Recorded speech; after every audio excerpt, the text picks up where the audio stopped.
সুন্দর হয়ে গেছে ভাজাটা। আঁচটা একটু কমিয়ে দিচ্ছি, আরও 1 চামচ দিয়ে দিলাম, দুদিকে 1 চামচ করে দিলাম, তাহলে সুন্দর ভাজা হয়ে যাবে।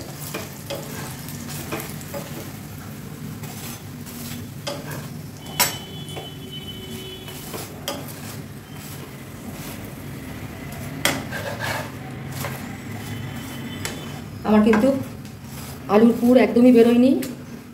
প্রসেসটা যে শিখিয়ে দিলাম, টিপসটা, এটা মনে রাখবেন।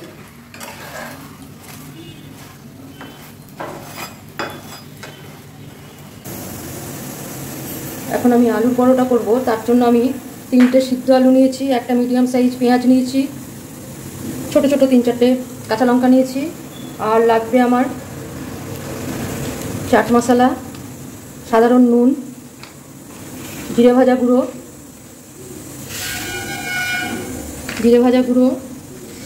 বিট নুন, গোটা জোয়ান।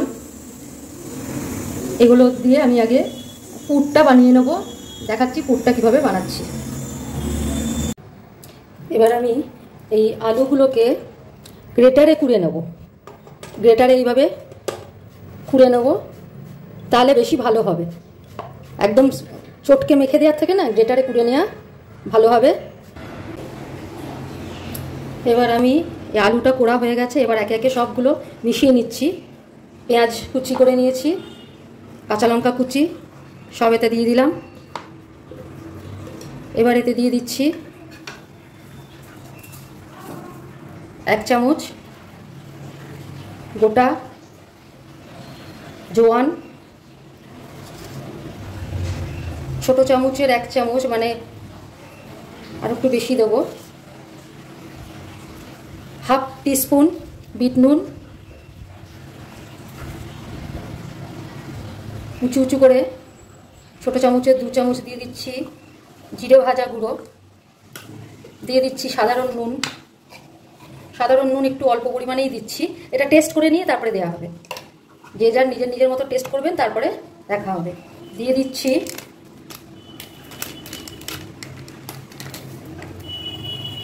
দিয়ে দিচ্ছি 1 চামচ পরিমাণ চাট মশলা, কেউ ইচ্ছা করলে আমচুর পাউডারও দিতে পারেন।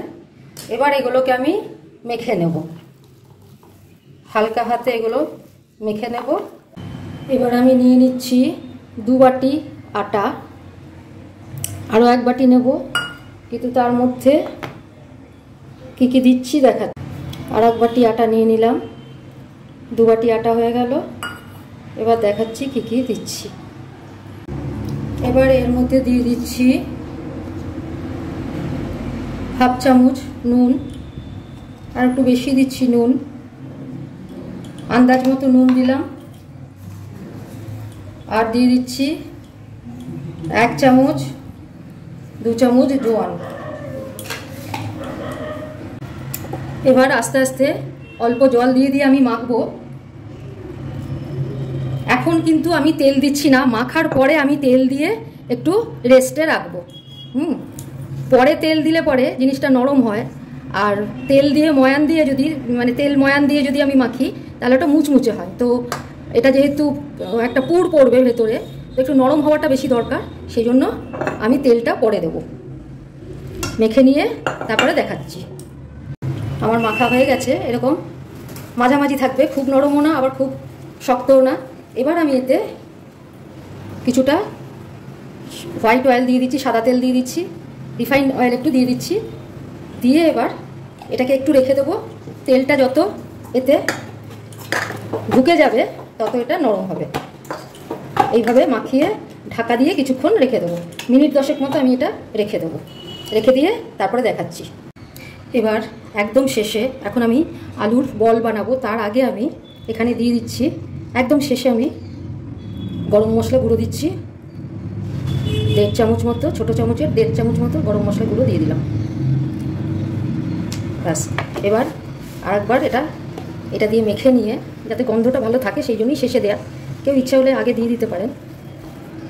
তো আমি দিলাম না, আমার আসলে আটাটা মেখে নিয়ে তারপরে এগুলো করছি, সেই জন্য আমি এটা পরেই দিচ্ছি।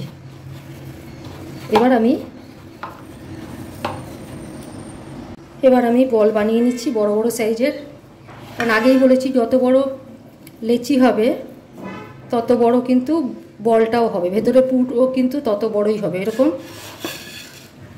বড় বড় সাইজ করে লেচি বানিয়ে নিয়ে তারপরে ফিরে আসছি। ফিরে এলাম 10 মিনিট পরে, ঢাকাটা খুলে দিচ্ছি। অনেকটাই নরম হয়ে গেছে।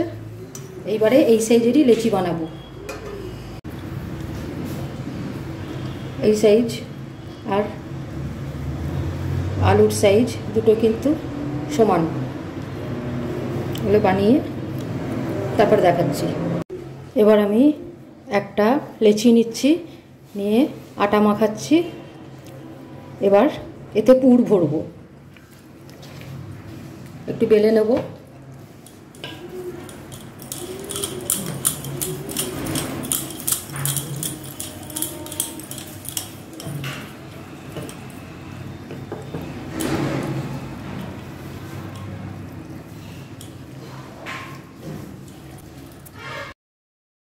এই রকম মোটা হবে, তার ভেতরে আমি একটা পুরের বড় গোলা বসিয়ে দিচ্ছি।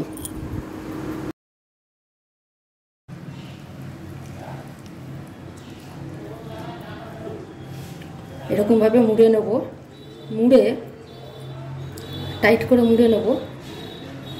মুড়ে একটা গিট মতো দিয়ে দিলাম, দিয়ে এই গিটটা কিন্তু নিচের দিকেই থাকবে।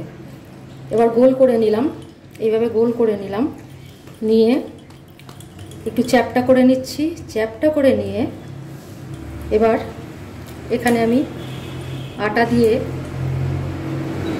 বেলার সিস্টেমটা দেখিয়ে দিচ্ছি। এই সাইডগুলো বেশি করে চেপে নেব, আগে সাইডগুলো বেশি করে চেপে নেব, তাহলে কি হবে, পুরটা বেরোবে না। মানে সমস্ত পুরটাকে আমি সেন্টারে করে দিচ্ছি। ঠিক আছে, এইবারে আমি বেলবো। তার জন্য আবার আটা দিয়ে দিচ্ছি। সাইডটা যেহেতু পাতলা করে দিয়েছি, মাঝখানটা আমার উঁচু হয়ে গেছে। এইবারে আস্তে আস্তে ঘুরিয়ে ঘুরিয়ে বেলে নেব।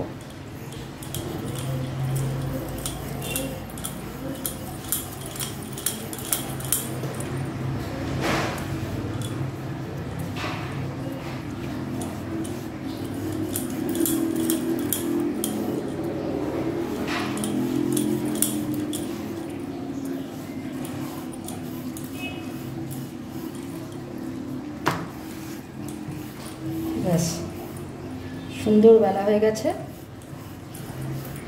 এইভাবে আমি সবকটা বেলে আগে সেঁকে নেব। আমার দ্বিতীয়টাও বেলা হয়ে গেল, বাকিগুলো বেলে নিয়ে সেঁকতে যাব, তখন দেখাবো আবার।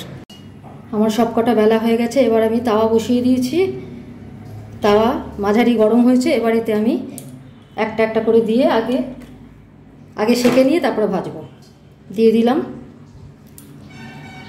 একদম ঠান্ডা তাওয়াতে দেওয়া যাবে না, গরম তাওয়াতেই দিলাম।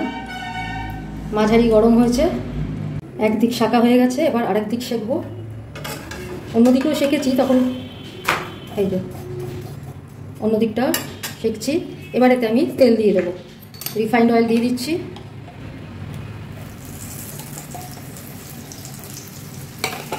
এক চামচ করে রিফাইন্ড অয়েল দিয়ে দিচ্ছি আমি।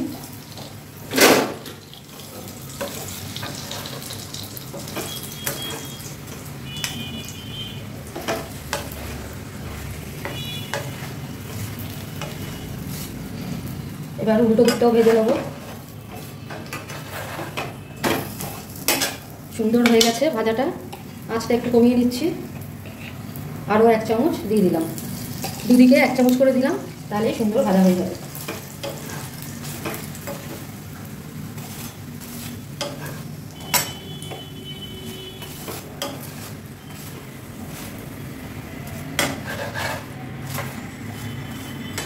আমার কিন্তু আলুর পুর একদমই বেরোয়নি। প্রসেসটা যে শিখিয়ে দিলাম, টিপসটা, এটা মনে রাখবেন।